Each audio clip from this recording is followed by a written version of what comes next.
ये आकाशवाणी रायपुर है। छत्तीसगढ़ी समाचार बुलेटिन के संग शुभा मिश्रा के जय जोहार। अब सुनो आज के प्रमुख समाचार। राज्य विधानसभा में आज उप मुख्यमंत्री और गृह मंत्री विजय शर्मा छत्तीसगढ़ धर्म स्वातंत्र विधेयक करीन पेश। प्रदेश में पिछड़ा वर्ग के कल्याण बर अलग ले संचालनालय के गठन करे चाहिए और मां दुर्गा के उपासना के परब चैत्र नवरात्र आज ले शुरू। मंदिर मन में मनोकामना ज्योति कलश जलाए जाते। अब समाचार विस्तार ले।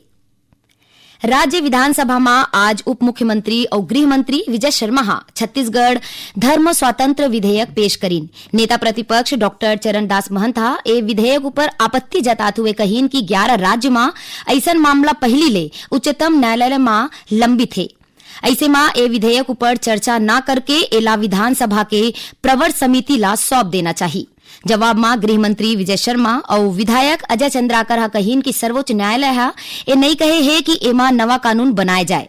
राज्य सरकार चाहे त कानून बना सकत है। उन्होंने कहीन कि विधेयक ला लेके प्रवर समिति ले फीडबैक ले गए है। यही बीच आसंदिहा नेता प्रतिपक्ष के आपत्ति ला खारिज कर दी, जेखर ले नाराज विपक्षी सदस्य मन आज के कार्यवाही ले बहिष्कार करत हुए सदन ले बहिर्गमन कर दी। खबर लिखे जात तक सदन में छत्तीसगढ़ धर्म स्वातंत्र विधेयक ऊपर चर्चा जारी है। राज्य विधानसभा में आज SIR में नाम कटे, प्रधानमंत्री ग्राम सड़क योजना में भ्रष्टाचार, राज्य पुलिस बल पदक सम्मान राशि और आयुष्मान कार्ड ले इलाज में अनियमितता के संग आने कतकोन मुद्दा गुंजेस। शून्यकाल में स्थगन प्रस्ताव पेश करत हुए नेता प्रतिपक्ष डॉक्टर चरणदास महंत कहीन कि SIR के तहत प्रदेश में 19,13,000 ले ज्यादा लोगन मन के नाम काटे गए है। उमनहा एमा चर्चा कराए के मांग करीन। जवाब में भाजपा विधायक अजय चंद्राकर और धर्मजीत सिंह कहीन की सदन में एमा चर्चा नहीं कराए जा सके काबर की ए राज्य के मुद्दा नहीं है। जेकर बाद सत्ता पक्ष और विपक्ष में जारी नोकझोंक के बीच आसंदिहा स्थगन प्रस्ताव ला अस्वीकार कर दी। एखर ले नाराज विपक्षी नाराबाजी करत हुए सदन ले बहिर्गमन कर दी। प्रश्नकाल में आज विपक्ष प्रधानमंत्री ग्राम सड़क योजना में 140 करोड़ रुपया के नियम विरुद्ध भुगतान के मामला उठाते हुए एखर जांच CBI या विधानसभा के समिति ले कराए के मांग करीन। एमा मंत्री विजय शर्मा विभागीय जांच कराए के आश्वासन दीन। प्रश्नकाल में ही सत्ता पक्ष के विधायक राम कुमार टोप्पो राज्य पुलिस बल पदक ले सम्मानित होवैया अधिकारी मन ला दे जाने वाला सम्मान राशि के जानकारी मांगिन। जवाब में गृह मंत्री विजय शर्मा कहीन कि सशस्त्र बल वीरता पुरस्कार पवैया जवान और अधिकारी मन ला एक घौ में 20 लाख रुपया के सम्मान राशि दे जाथे। एकर अलावा राज्य सरकार डहर ले घलो ओमन ला जीवन भर 20,000 रुपया हर महीना दे जाथे। सदन में कांग्रेस विधायक कुंवर सिंह निषाद बालत के अर्जुंदा स्थित सामुदायिक स्वास्थ्य केंद्र में आयुष्मान कार्ड के तहत दे जाने वाला प्रोत्साहन राशि में अनियमितता के मामला उठाइन। जवाब में स्वास्थ्य मंत्री श्याम बिहारी जायसवाल कहीन कि ए मामला में शिकायत के बाद समिति डहर ले जांच कराए गए है। जांच में कोनो तरह के अनियमितता नहीं पाए गए है। ऐसन में एमा कार्रवाई संभव नहीं है। विधानसभा में आज नगर और ग्राम निवेश संशोधक विधेयक और छत्तीसगढ़ गृह निर्माण मंडल संशोधक विधेयक ला चर्चा के बाद सर्वसम्मति ले पारित कर देगी। प्रदेश में पिछड़ा वर्ग के कल्याण बर अलग ले संचालनालय के गठन करे जाही। ये जानकारी मुख्यमंत्री विष्णुदेव साय के अध्यक्षता में विधानसभा परिसर में होए राज्य पिछड़ा वर्ग सलाहकार परिसर के बैठका में देगी। बैठका में नवा हॉस्पिटल भवन बनाए और अन्य पिछड़ा वर्ग के विकास ले जुड़े आने आने विषय ऊपर चर्चा करेगी। मुख्यमंत्री कहीन कि राज्य सरकार पिछड़ा वर्ग समाज के विकास बर प्रतिबद्ध है। उन्होंने बताएं कि अन्य पिछड़ा वर्ग बर वर्तमान में 55 विभागीय छात्रावास स्वीकृत है। हाल ही में पेश करेगे बजट में जशपुर, रायगढ़, मनेन्द्रगढ़, चिरमिरी, भरतपुर, धमतरी और रायपुर में आने पिछड़ा वर्ग पोस्ट मैट्रिक छात्रावास स्वीकृत करेगे है। केंद्र सरकार छत्तीसगढ़ के IAS अधिकारी डॉक्टर रवि मित्तल ला प्रधानमंत्री कार्यालय में प्रतिनियुक्ति में उप सचिव के पद में नियुक्त करे है। डॉक्टर मित्तल बछर 2016 छत्तीसगढ़ कैडर के IAS अधिकारी है। ओमन वर्तमान में छत्तीसगढ़ शासन में जनसंपर्क आयुक्त है। छत्तीसगढ़ी समाचार बुलेटिन आपमन आकाशवाणी रायपुर ले सुनत हो। छत्तीसगढ़ के खबर ले है आपके वास्ता और खबर के विश्वसनीयता ले है हमार वास्ता। आकाशवाणी समाचार रायपुर के प्रादेशिक समाचार बुलेटिन के संगे संग हमार समसामयिक कार्यक्रम आप रेडियो के संग अपन मोबाइल में घलो सुन सकत हो। आकाशवाणी समाचार फेसबुक, ट्विटर और यूट्यूब में घलो हावय।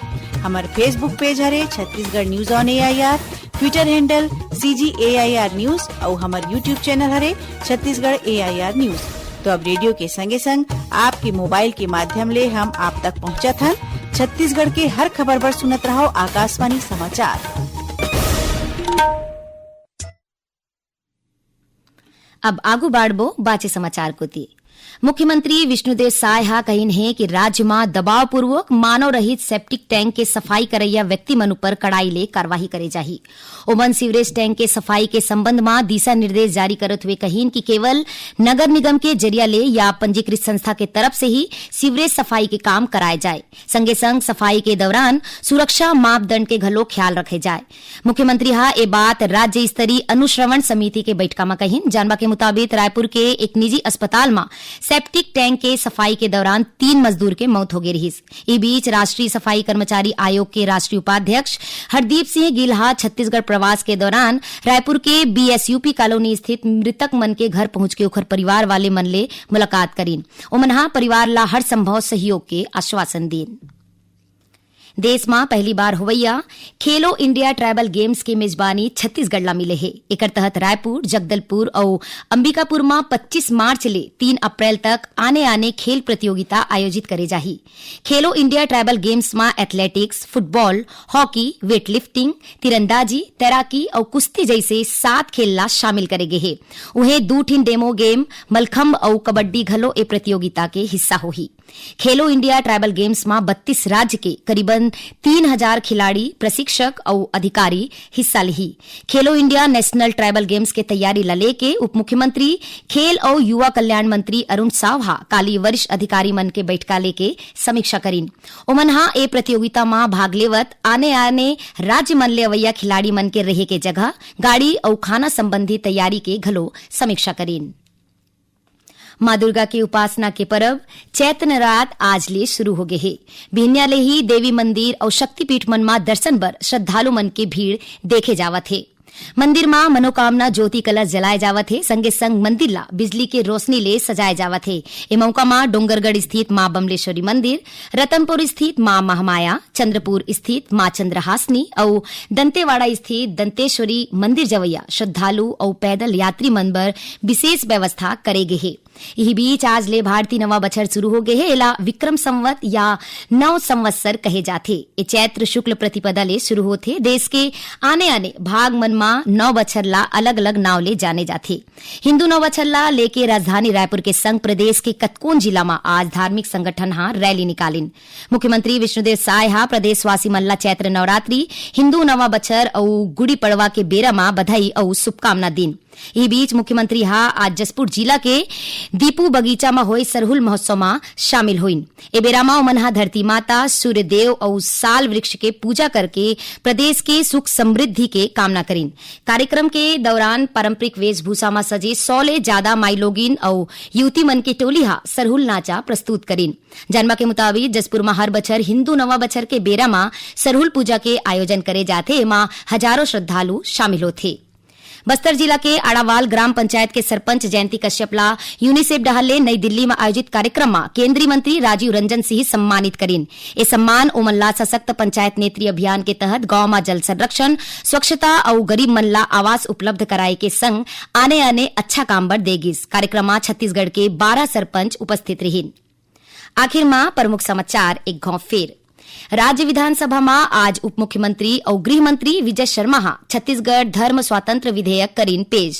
प्रदेश में पिछड़ा वर्ग के कल्याण बर अलग ले संचालनालय के गठन करे जाही और मां दुर्गा के उपासना के पर्व चैत्र नवरात्र आज ले शुरू। मंदिर मन में मनोकामना ज्योति कलश जलाए जाथे। एक संग छत्तीसगढ़ी समाचार बुलेटिन यही सिरावत है। जय जोहार।